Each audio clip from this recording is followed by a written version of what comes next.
Hey guys, it's Candace. And it's Elena. And you're listening to Cousins on Crime.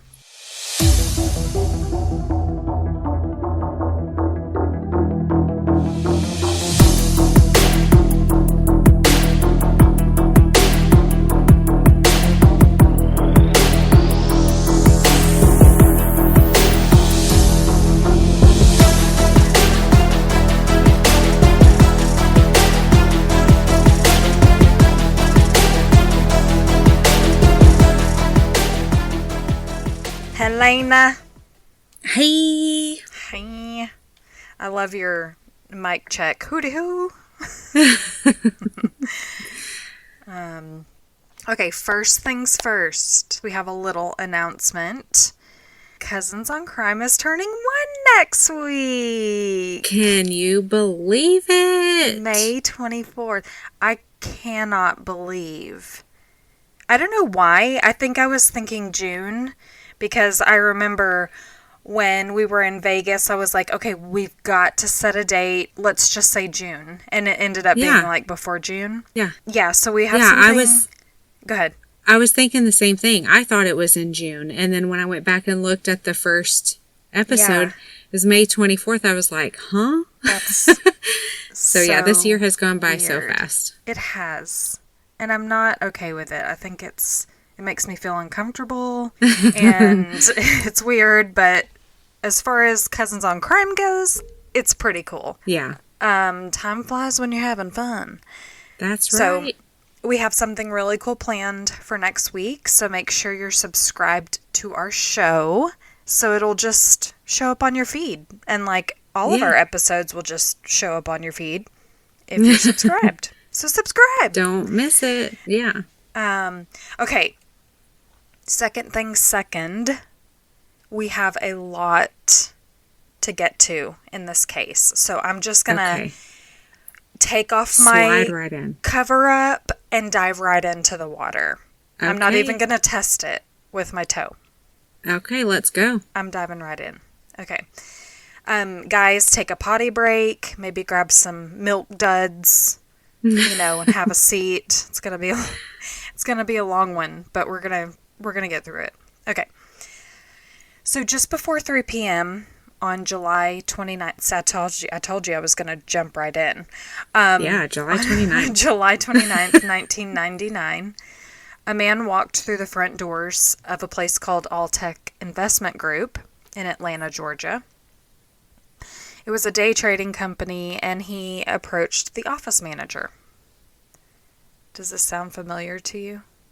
No. At first I thought it was something I've heard before, but no, It's not. Well, you may remember this. Okay. But we were kids. So after a brief exchange with the office manager, he knocked on the office window next door to a guy named Brent Doonan, and he was an executive there. He just waved at him. Brent was on the phone, but he was like, just a minute. So he actually thought that this man was bringing in some more money so he could do some more trading that day. And when he went out to the hall to greet the men, he realized something was a very, very wrong. Uh-oh. The man's jovial demeanor sort of shifted and a callousness came over his face. And he said, "Today is going to be visual." Okay. And just then, he pulled out 2 handguns and began shooting. He fired at Brent at close range, shooting him. He fired at a few more staffers nearby. Oh my God. Brent, having fallen to the floor at that point, realized he'd been shot in the chest and the arm. So he tried to get to safety by hiding behind the wall of his office. Okay. Like, he went right inside. And like I said, he had this big glass window that the guy had knocked on. Right. So he's like hiding behind a piece of the wall. Oh my gosh. At this point, he's like, I can't stay in here because I'm kind of cornered. So I need to get out of here. So he emerged into the hallway to find a way out, and he was shot a couple more times. Oh my gosh. Like, the guy was standing right there. It was unavoidable, but he knew he had to at least try to get to safety, Wow. because if the guy came into his office, he was cornered. He Right. was just going to finish him off. So he didn't know it then, but by the time he made it to the service elevator and frantically pushed the buttons and the door closed, he had been shot 5 times by that point. Meanwhile, the shooter had pivoted from the front offices to a trading room nearby full of people at terminals trading stocks, and he calmly said, "I hope I'm not upsetting your trading day."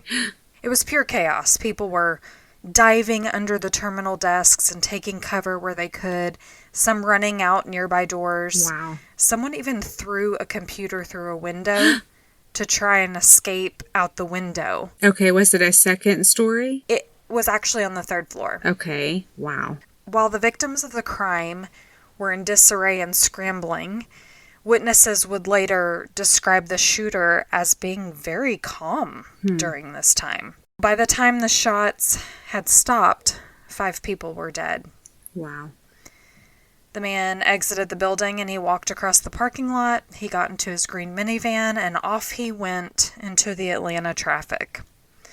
Now, calls to 911 had already started flooding in, but dispatchers became confused because the first calls were coming in with reports from an active shooter at Momentum Securities, which is another day trading firm in the Piedmont Center office complex just across the street from Alltech Investment Groups. The shooting had actually begun there. Oh. Yeah, and 4 people had died in that attack. Oh my gosh. So as the dispatchers were, directing authorities on where to go, they were confused. Like, do you go there or do you go there? Right. And the truth was they needed to go both places Oh. at the same time. So authorities wasted no time descending on the Piedmont Center area. They were there in 4 minutes. Whoa. And they had over 6 police units. They fanned out. They were going floor by floor, clearing rooms and evacuating office workers in a matter of minutes. I think one witness said that the whole place was like locked down in 11 minutes. People praised them for their action that day. Sounds like they did a great job. Unfortunately, by the time they cleared everything, a total of 9 people were dead. Yeah, I mean, So- when you have someone Yeah, in a rage, you can't stop them from, Of course. 4 minutes, a lot can happen in 4 minutes, but, And they did save lives. There were Right. other people injured that they were rushed to the hospital and stuff. But I just wanted to talk about, I know there's 9 people that were victims. I just wanted to quickly touch on each victim. Okay. So one of the victims, Dean Delawala, I hope I'm saying that right. He was 62.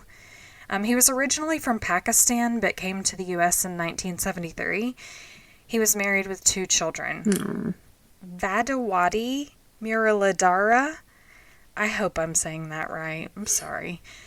She was 44. She left behind a 17-year-old son, and her family was just crushed. They actually had been trying to reach her all afternoon when the police showed up at their home. Oh, no. Edward Quinn was 58.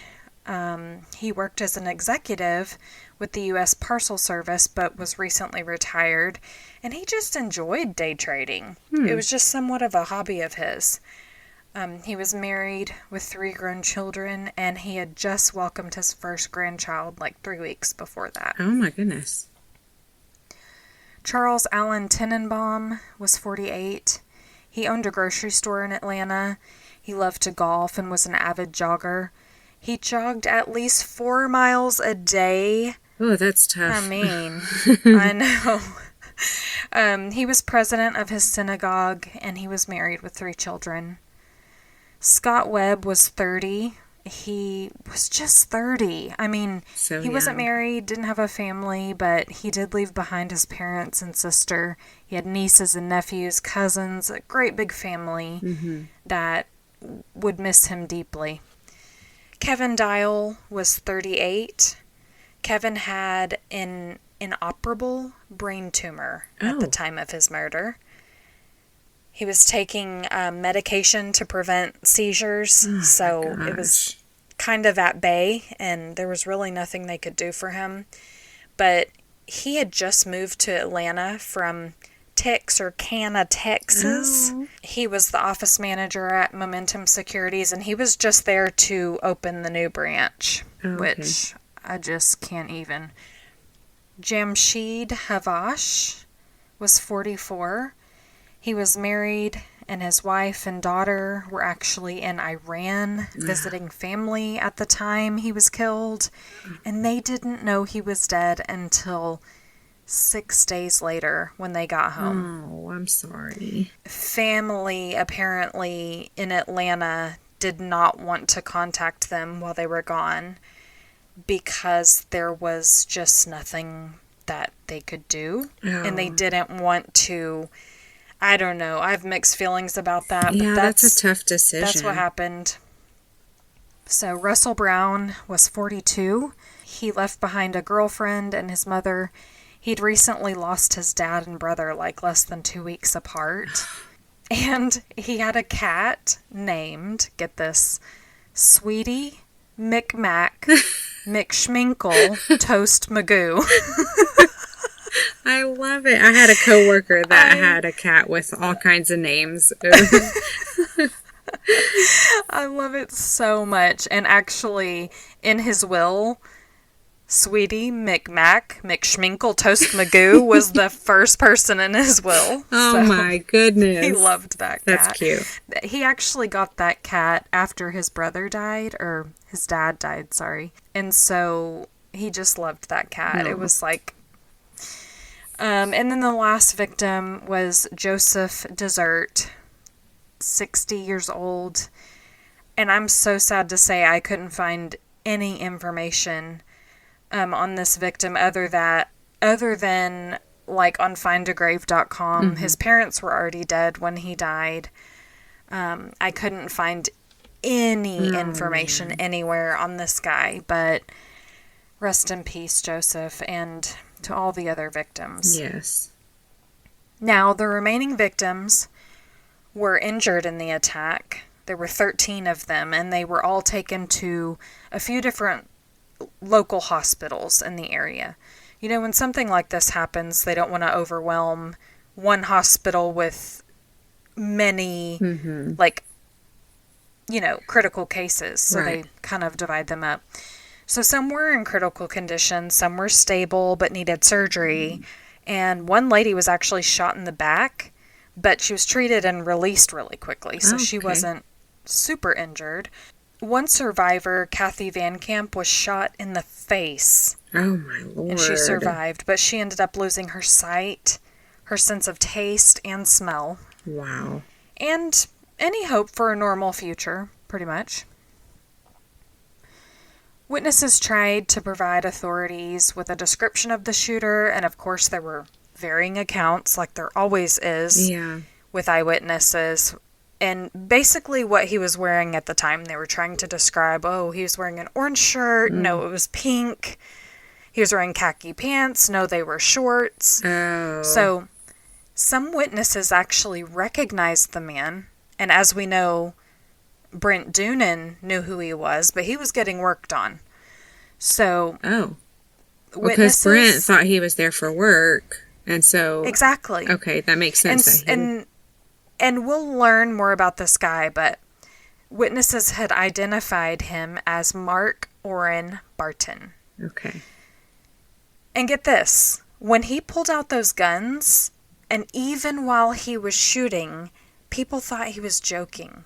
They knew him to be like a nice guy. He joked with people, so they thought this was a prank.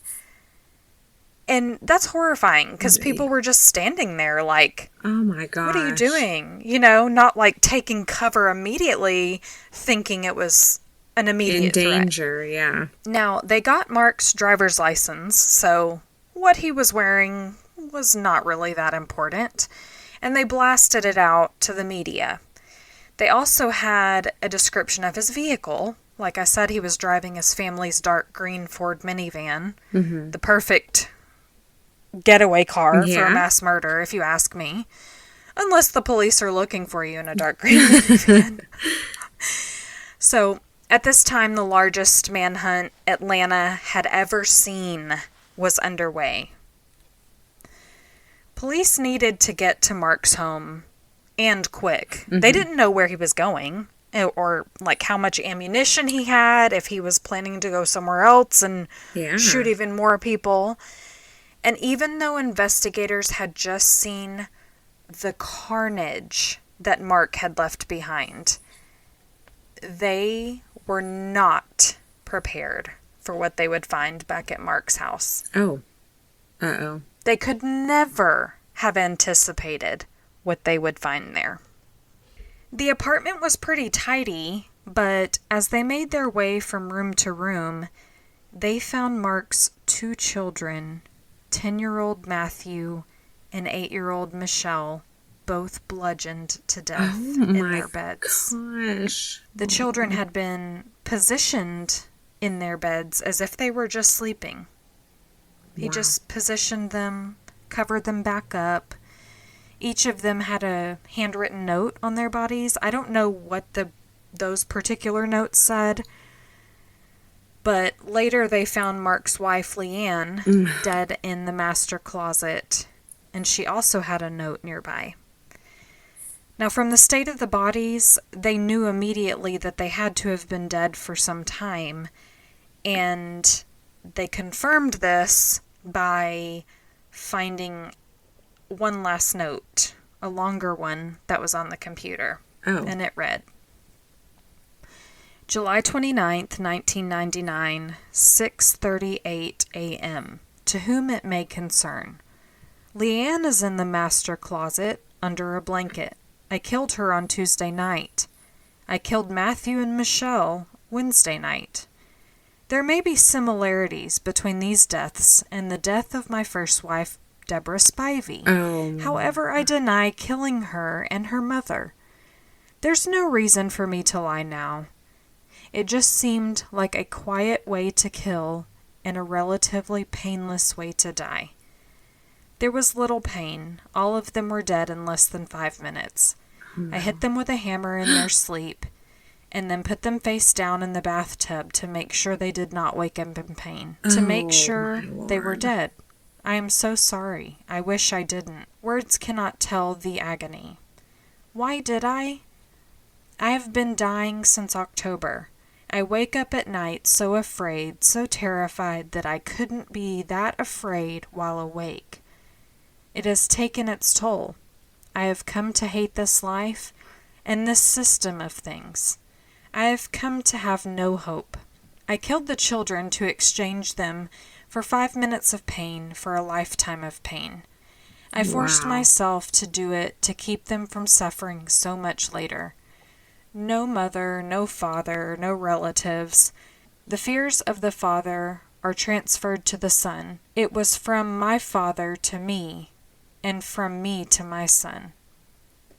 He already had it, and now to be left alone, I had to take him with me.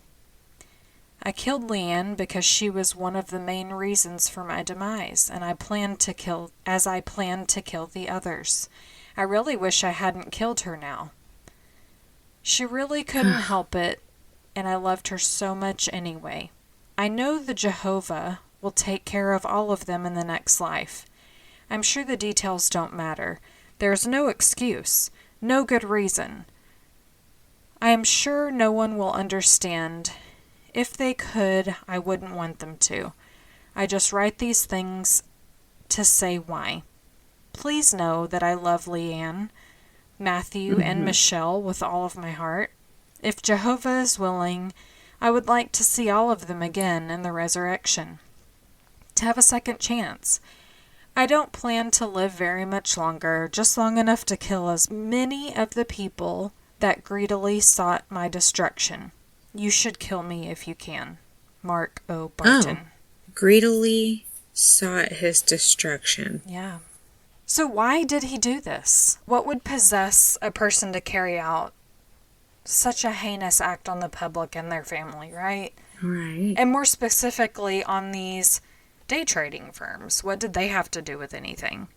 So that's where the authorities start, because stocks and trading seem to be a point of contention with this guy. Mm-hmm. They learned that Mark had recently had some financial losses, some investments. Mark was 44 years old, and he had worked as a chemist until he quit and started day trading full-time. Kind of ballsy, if you ask me. I knew nothing about stocks and trading before researching this case. I won't bore you with too much detail, but let me just give you a bit of information, because just so you can see the perspective of his risk-taking behaviors before this attack. Gotcha. So day trading stocks has been around since the 1960s. By the 1980s, electronic trading was emerging, and in the 90s, brought online trading. So when the World Wide Web, was fresh out of the oven, you remember those AOL CDs where it would have like 120 hours for free, and you had to put it into your CD drive, type in like this little code, and then wait for the dial-up. That's kind of how it was. Okay. Kids, y'all don't even know. You don't know how good you have it. You have the internet in your pocket these days. Anyways, trading floors became these rooms of like computers all next to each other. Kind of like computer class in school. Oh, okay. Kids these days will also not know what we're talking about. But people would be sitting at these computers all day, trading stocks. And Mark had been trading stocks at Alltech for about a year. He also had spent some time at Momentum Securities as well. But like the other day traders, he would buy and sell small quantities of volatile stocks to make a quick profit. Some of these stocks were bought and sold within the day. Some were bought and sold like a minute later. It was just sort of like a game. There was skill involved, but also a lot of luck, I would say. Because you could never tell how the stocks were like fluctuating unless you were involved in insider trading. But basically, it was risky, obviously. Yeah. Because if you lose big and you're in the negative. A lot of people lose their first time at trading stocks and they'll give up. A lot of people will give up because they're like, crap, I just lost $5,000. Yeah, it's scary. I can't afford to lose $5,000. A lot of people can't afford to lose that kind of money. Right. So they can take bigger risks. Well, Mark had not just been trading on his own dime. He was actually involved in some partnerships where people pull their money together so they can buy more and profits could potentially be more. However, those investments weren't profitable. Oh. They were just losses on an even bigger scale. So the head of Alltech, Harvey Houtkin, compared day trading to using a high-powered rifle, saying, if you use it right, you'll be able to hunt effectively and bring down a nice buck. But if you don't know what you're doing, you'll probably blow your head off. Oh. I think that's a bit excessive. Poor choice of an analogy, especially Dramatic. given what had just happened. Yeah. But a lot of people lose money in the stock market, and they don't go on murderous rampages. So let's rewind for a minute. We need to go back to the unfortunate day of Mark's birth, which was April 2nd, 1955. It was an unfortunate day. He grew up in Sumter, South Carolina, and his parents were Truman and Gladys Barton, but he had no siblings. He was an only child. Truman Barton was in the Air Force, and his mother was said to be very religious by neighbors. Little is known about the true family dynamic. I read a couple places that he and his father had some sort of volatile relationship, which is kind of alluded to in his letter, quote-unquote suicide note. But I couldn't substantiate it, but I felt like it was worth mentioning because, where there's smoke, there's fire, right, type of thing. And his mother refused to speak to anyone about Mark, after this happened. So she's taking whatever happened to her grave. Mark didn't make much of an impression on his classmates at his time at Sumter High School.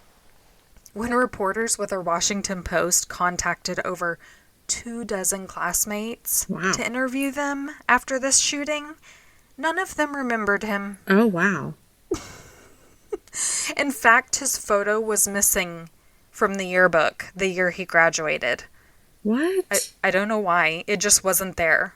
He wasn't involved in any extracurricular activities or school clubs. So maybe he was just a big fat loser. Yeah, like a quiet guy, like behind the scenes, just lurking he was. in the hallways. Exactly. Now, back to the day of the spree killing.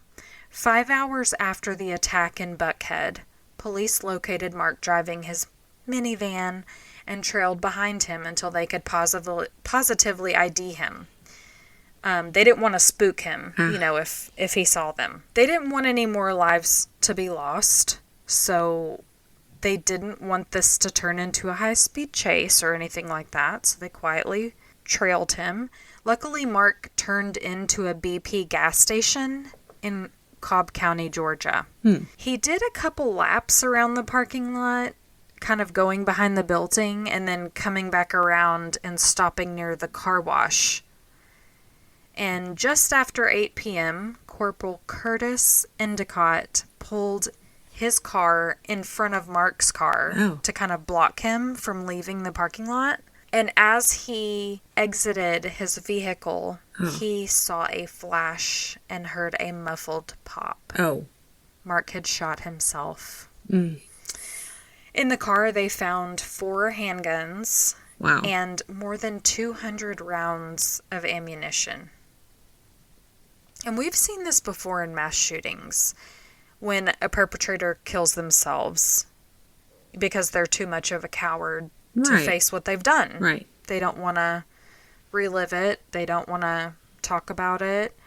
They'd just rather end things on their terms and not have to hear about their crimes in court or hear from the victims' families. Exactly.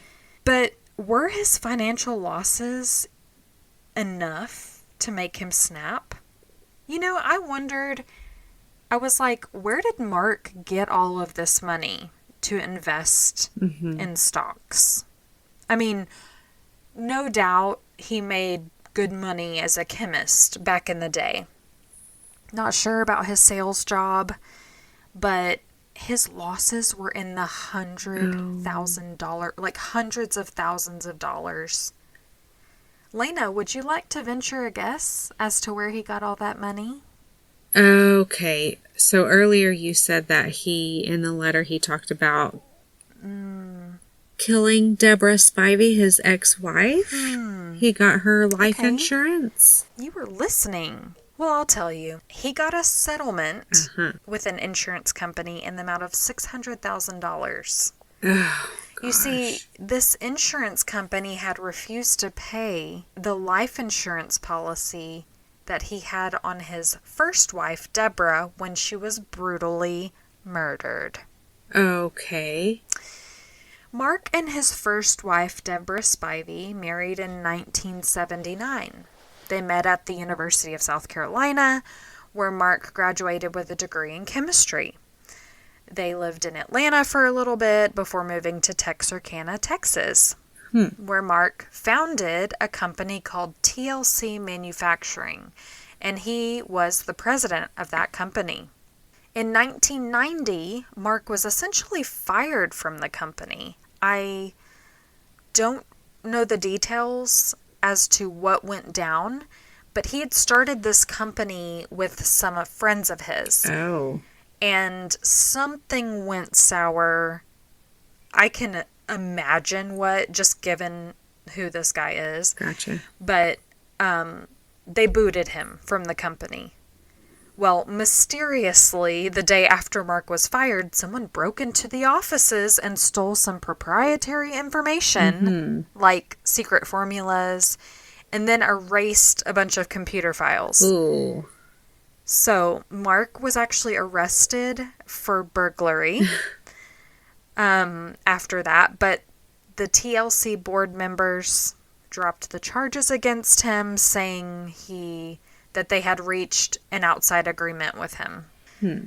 You know, these were his friends. I'm sure they were like, he's disgruntled, he's upset, whatever. For whatever reason, they didn't press charges. Wish they would have. Yeah. So after this fallout, Mark and Deborah moved to Georgia, where Mark changed careers and took a job as a salesman for a chemical company. Same field, but now he's selling chemicals instead of formulating them. Seems like he was a little bit overqualified for this position, but to each their own. Mm-hmm. And by now, he and Deborah had 2 young children, Matthew and Michelle. Mm. So, what happened to Deborah?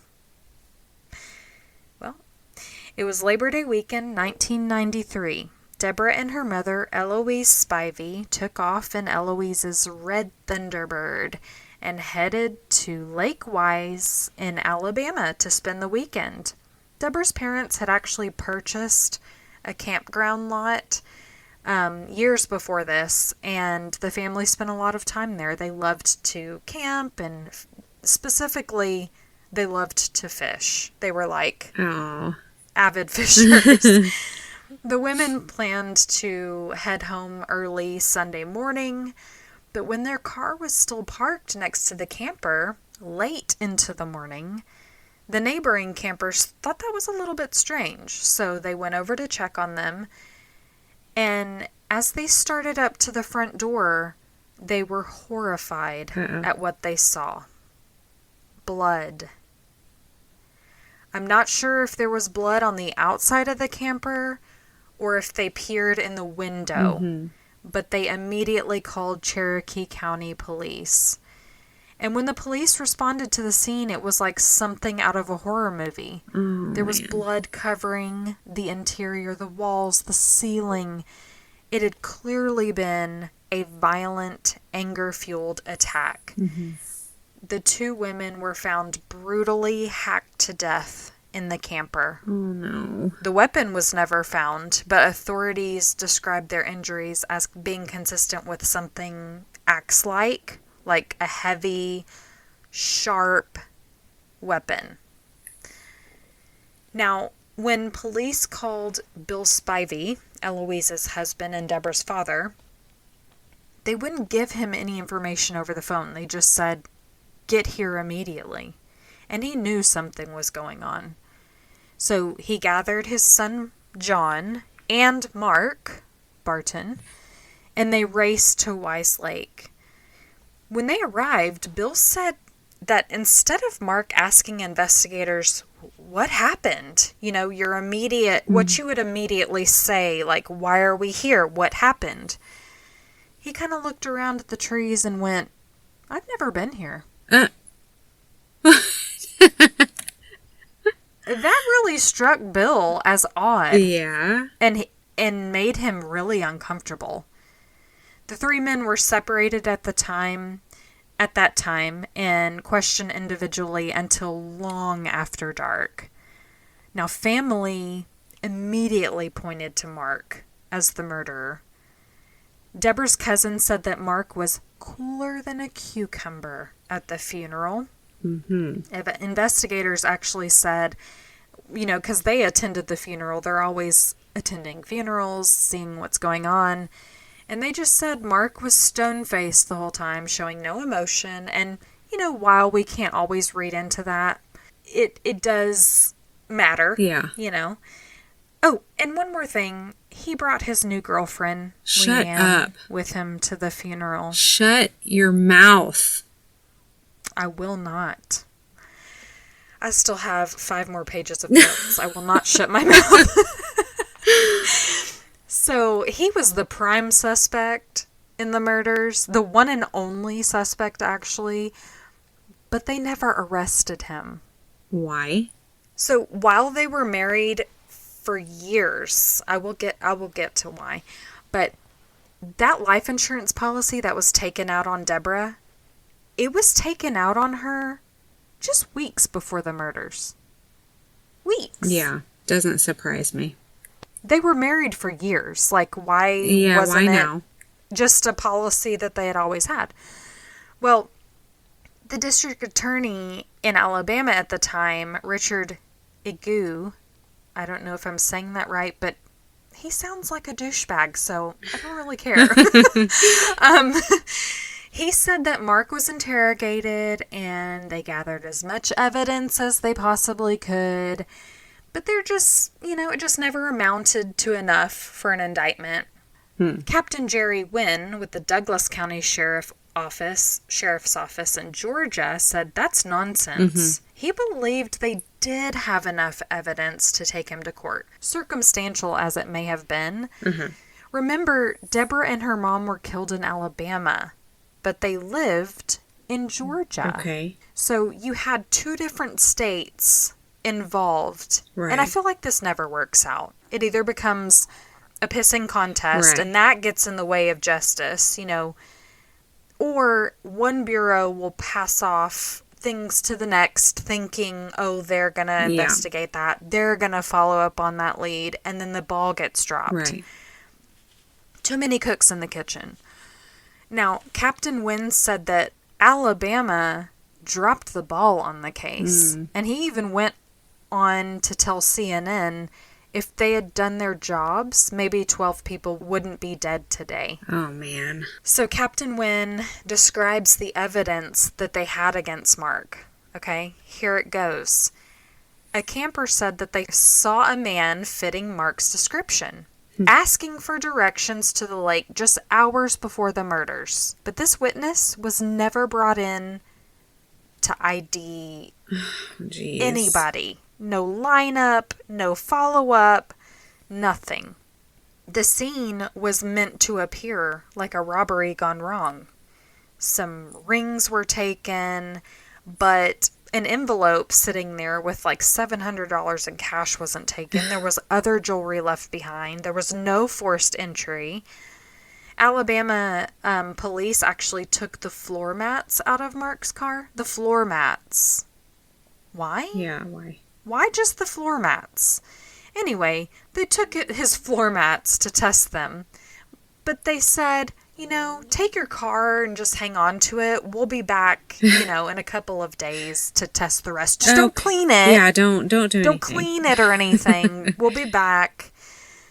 Well, he did clean it. Okay. Surprise, surprise.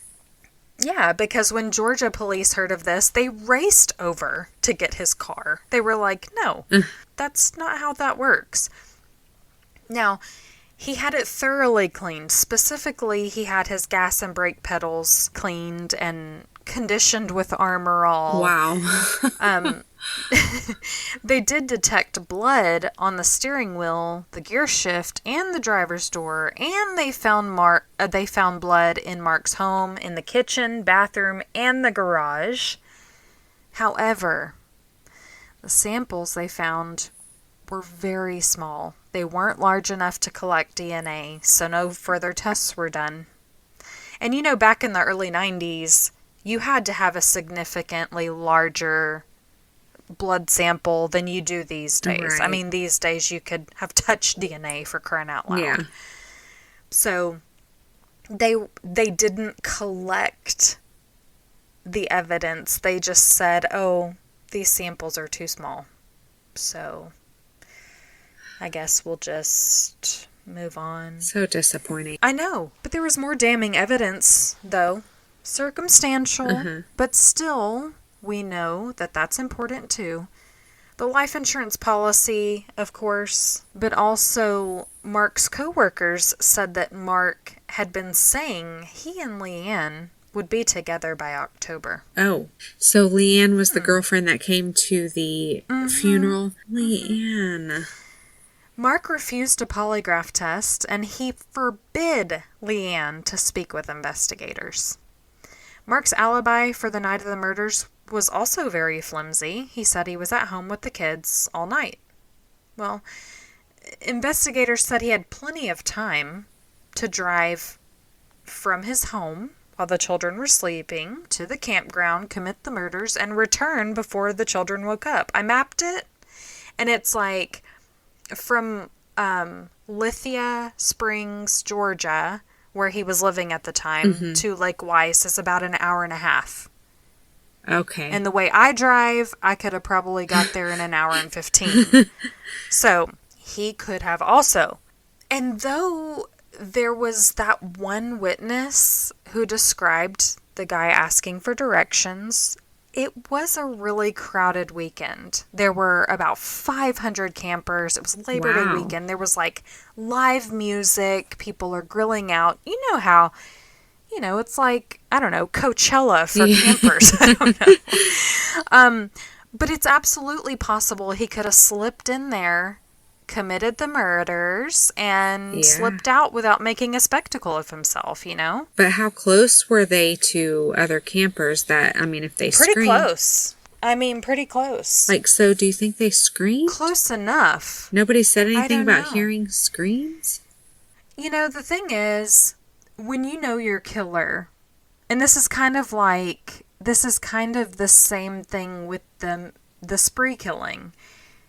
They didn't find him threatening even when he pulled out the guns. I think most people don't.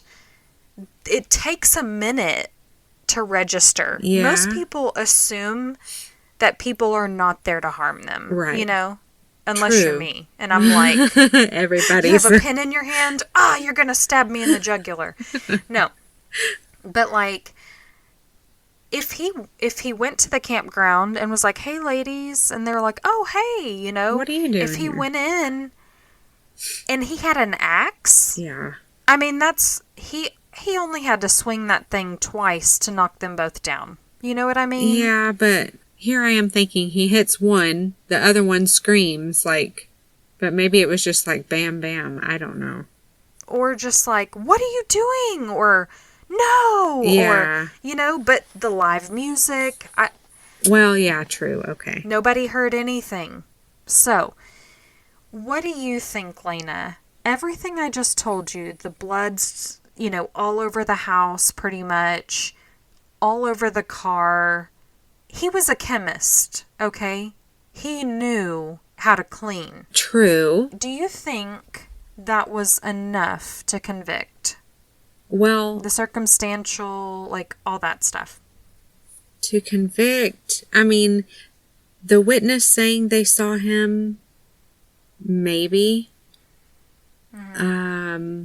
I don't know. Let me put it this way. Your case last week. Yeah. Okay? There was no blood, no gun, no physical evidence. All they had was her being weird, the moving truck. But when you added it all together, there was a lot of circumstantial. And so here, so someone saw him and the life insurance policy. And cleaning the vehicle, like cleaning when he was specifically told not to. Yeah.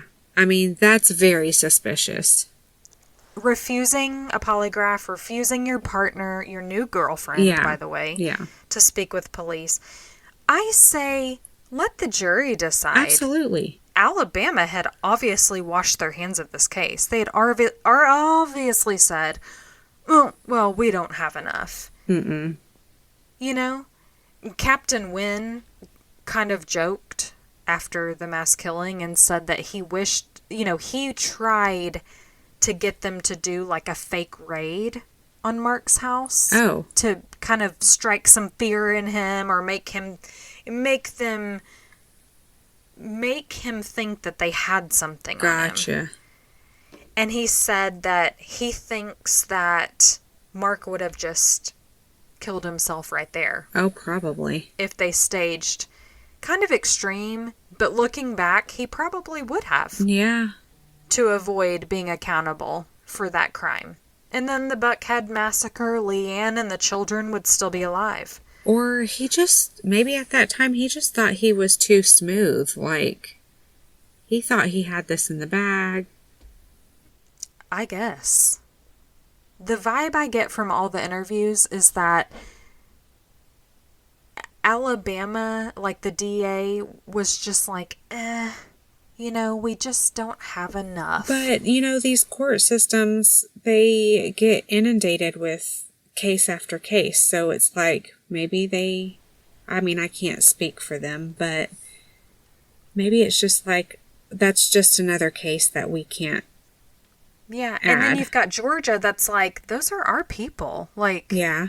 the crime may have been committed there, but those are our people, and we want justice. Yeah. And they weren't willing to give up. Like, he kept working on that case even until Mark's suicide. Wow. Why didn't Alabama take the lead on that? I mean, it was committed there. Yeah, they I should don't know. have. I mean, who am I? But I feel like it. I know, who am I? I just think that had they done the lineup and had Mark ID'd, and we know eyewitness testimony is very flimsy and it's not often reliable. But that would have just been one more piece of the puzzle. For sure. Well, and the other thing is his car. Had they confiscated the entire car, maybe they would have found physical evidence. Don't just let them go and say, don't clean it. That just boggles my mind. It really does. I think they could have taken a risk. The risk is, well, we can't try him again. If he's acquitted, we can't try him again. Well, on the other hand, like, let the jury decide, take the risk. Yeah. Because this is obviously a violent person. Yeah. And now we see what happens. Well, Mark, his trouble with the law was not exclusive to suspicion of that murder of Deborah and her mother. Because the following year, in 1994, a daycare worker reported that Michelle said that her daddy had sexually molested her. Oh my gosh. She was 2.5 at the time. Wow. And there was an investigation. And part of that process was that Mark was required to undergo psychological evaluations. One psychologist concluded that he was certainly capable of homicidal violence. But given Michelle's age, it was very difficult for them to gather sufficient evidence to build a case against him. So prosecutors and psychologists were very concerned for the children's welfare. But they didn't take the kids away. The thing is in the eyes of the law, you have to have documentable proof. Well, yeah. It's not about gut feelings. Right. A judge can't say, well, I just have a feeling. Maybe a judge can do that.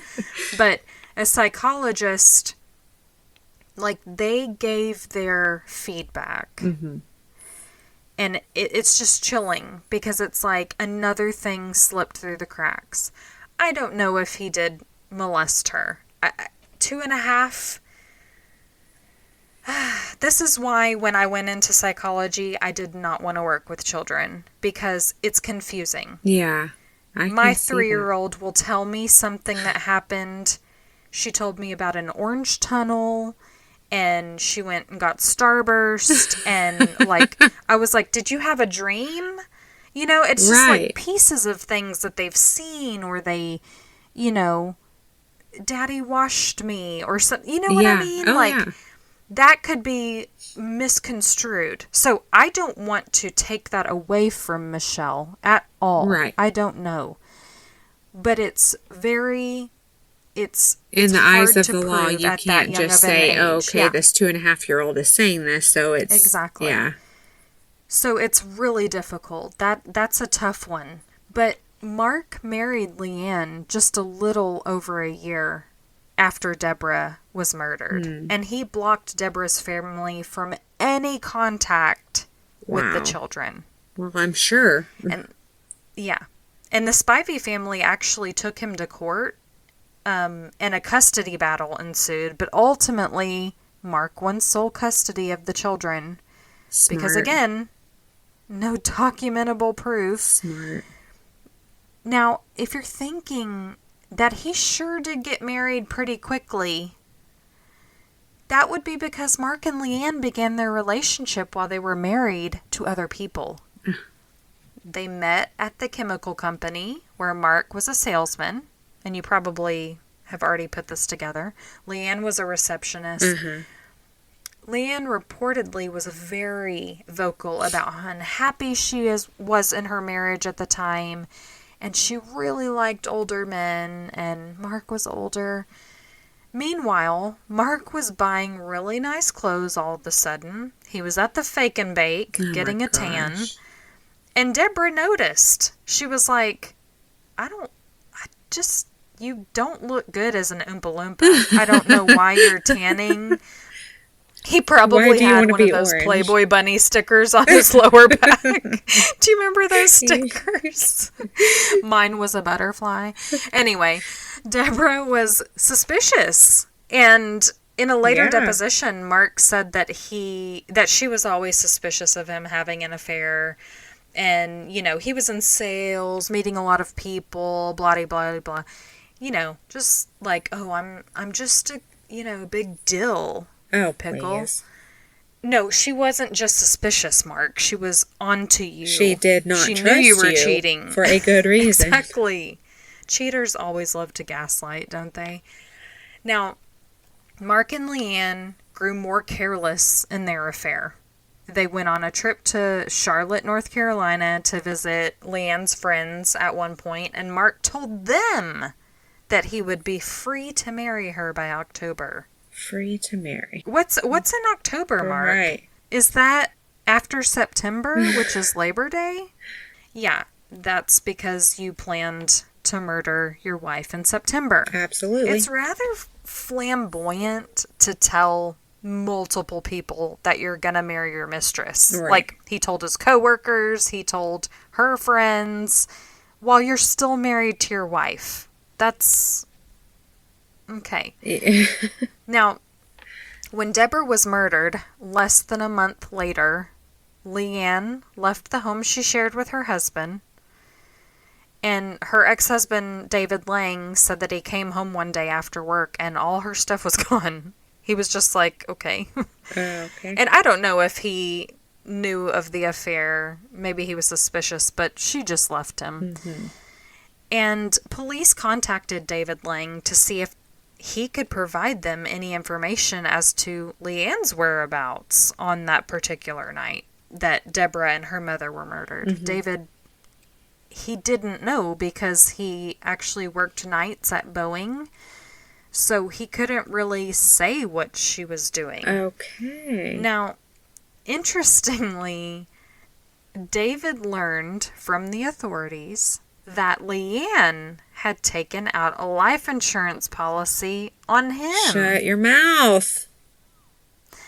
I couldn't find any more information about this coincidence. I'm using air quotes. Yeah. But David was never murdered, luckily. So either there was it really just was that a coincidence, or there was a plan and Mark thought, I just got away with murder. I'll call it a day. Yeah. Let's not do one more. Let's just... What in the world? I know. Very, very strange. By 1997, that's when Mark won this life insurance payout. Okay. Because remember, this insurance company refused to pay because he was under suspicion. Yeah. And that's what they do. They're like, no, I'm not paying you. Hold on for a second. The money. So he took them to court, and they ended up settling for the $600,000 payout. But they ordered him to put $150,000 of it in a trust for the children. So it was shortly after this windfall in 1998 that Mark quit his job as a salesman and started day trading full time. And he did well at first. I mean, he got a little too big for his britches. And he started making more and more, larger investments, more risks. And he ended up losing an estimated $105,000 on internet stocks by June 1999, which was just the month before. Mm-hmm. Now, this loss got Mark into some trouble with Alltech. I watched this documentary where Brent Noonan was interviewed about this whole day, and he said that he employed Mark. I don't know how that works. I don't know if day traders are considered employees, because I think, and I probably should have looked more into this, but it was boring to me. So I didn't spend too much of my time looking into stocks and stuff, but apparently they borrow money against the company. Alltech was a trading firm that he was trading at.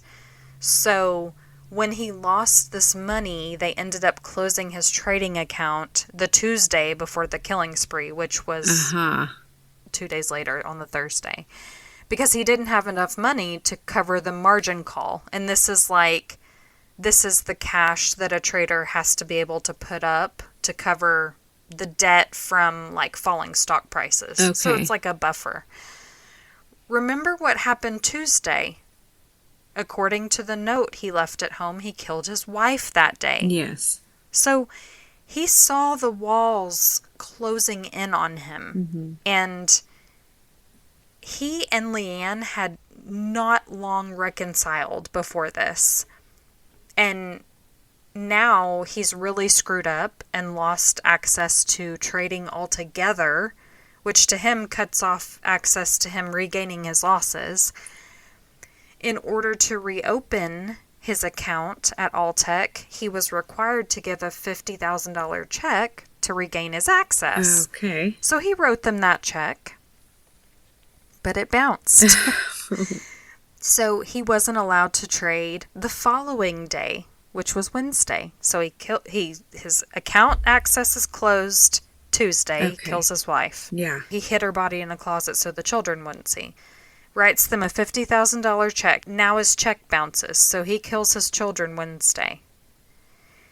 Well, he wakes up Thursday, July 29th, completely void of everything he's worked hard for his whole life. He had murdered his whole family. He had financial losses upward of $300,000 total in the past year. Wow. What's that like? Right. He had nothing else to lose at that point. So, according to one of the notes he left behind, he was angry at the other day traders because he blamed them for his demise. Right. Well, he also blamed Leanne. Yeah. Most news sources would end their reporting on this case by saying, we may never know why he did this. And I totally understand that most people will never be able to make sense of this in their brains. But to me, it's obvious. Mm-hmm. He was a ticking time bomb. Yeah. He was a family annihilator. Yeah. And two of the biggest factors, and Lena, we've talked about this, in the Murdaugh case. You have family breakdown. That's the first factor.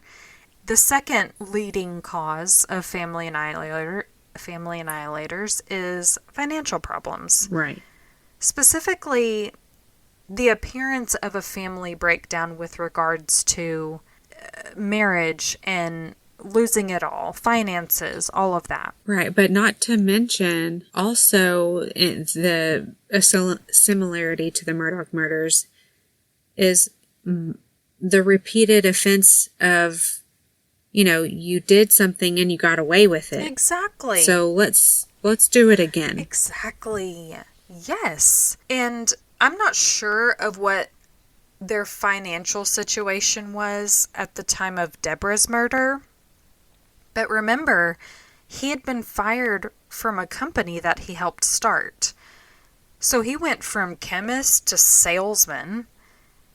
And for someone with his personality type, that knocks you down a couple pegs, When it comes to pride and confidence in something that you've worked hard for, But, Mark and Leanne's relationship wasn't all roses either. They did live happily after their marriage for a couple years.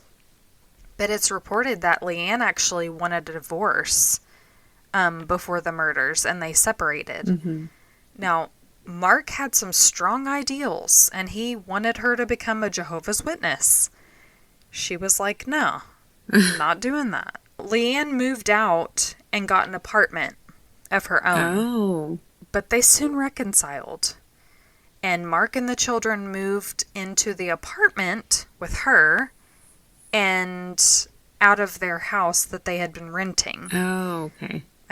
I don't know why. Probably financial reasons. I'm sure. I mean, he was losing a lot of money. He was losing money hand over fist. Yeah. I mean, he was hemorrhaging money. One report said that a friend of Leanne's actually stated that Leanne really just wanted to keep an eye on the children. Yeah. She didn't really want to get back with Mark. She wanted them back in her home. Because she wanted to make sure they were okay. She knew what he was capable of. Exactly. Well, she knew because she was with him when Deborah and her mother-in-law his mother-in-law were murdered. Now, no information was given to say why she felt this way, but we know why. Yeah. She lived with him. She knew this man. Yeah. And she probably knew more and more and more of him as the years went on. Mm-hmm. And just a month after that, Leanne and the children would be dead. And when friends and family were interviewed in order to try and make sense of this tragedy for themselves, I mean, everybody's always trying to make sense of it, they sort of came up empty every time. Their neighbors in that apartment complex said that they kind of knew the family, but they really knew the children because the children were always over at different neighbors' houses, and the dad was kind of withdrawn. Oh. But one neighbor, Cindy Northcutt, said that, Michelle was just a sweet little girl. She was gorgeous, always had her little cat with her. Aww. I wonder what her cat's name was. Yeah. And Matthew was really into his video games, less into socializing. He was kind of withdrawn too, which does not surprise me when we go back to the suicide note that Mark wrote about how it's like a transgenerational curse almost. Yeah. A father to the son to the son. That's what it sounds like for sure. But every family has their quirks, right? And so these little unusual things about the family that people may have noticed got brushed off. Not one person could say, oh, Mark was X, Y, and Z, and that explains it. And I'm referring to before Deborah's murder, by the way. On the other hand, his day trading buddies had no idea about the suspicion of murder for years, before that. They didn't know. So, familicide is a culmination of events. It's the sudden eruption of this pressure cooker that, you can't see what's going on the inside. But everything's not fine. Yeah. It looks fine, but it's not. Yeah, and the spree killing after he kills his family, he had nothing to lose. In his mind, they were to blame for his financial losses. I don't know how he got to that, but often spree killers, they might refer to it as a rampage killing because they have a vendetta or they're very angry with someone or something or an organization of people. Like Dylan Roof. I mean, he was racist real bad. Walked into an AME church and killed a bunch of African Americans because he just was mad. The Pulse nightclub shooting. These people have vendettas. And as for Mark's ultimate suicide, I believe he was always going to commit suicide. I believe he was... Yeah, because he couldn't deal with the consequences. Exactly. When you're bowling and you roll the ball and it immediately Yeah. goes into the Yeah. gutter. Like right there. Like right at the front. And you just stand there and watch it roll Yeah. all the way. You know it's Yeah, not you're going to like, hit well, any pins. that just happened.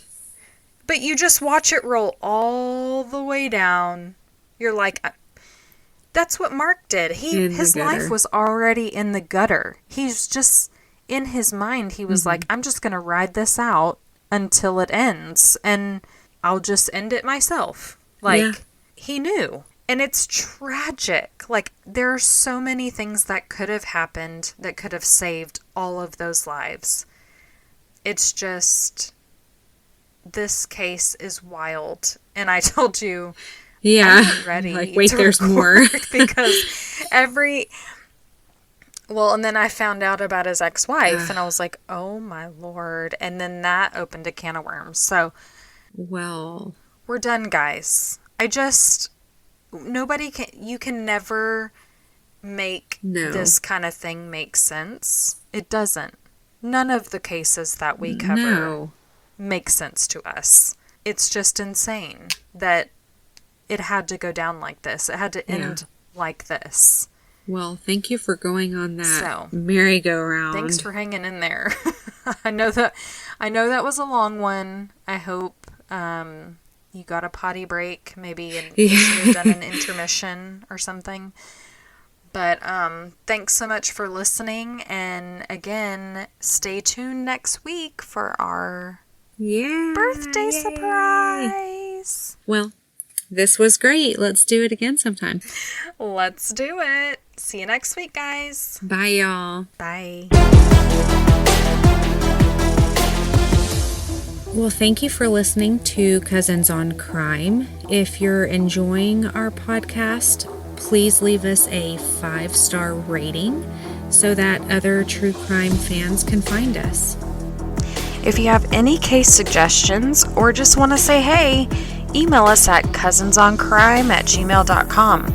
And be sure to follow us on Instagram, where we post case photos and information at Cousins on Crime Podcast.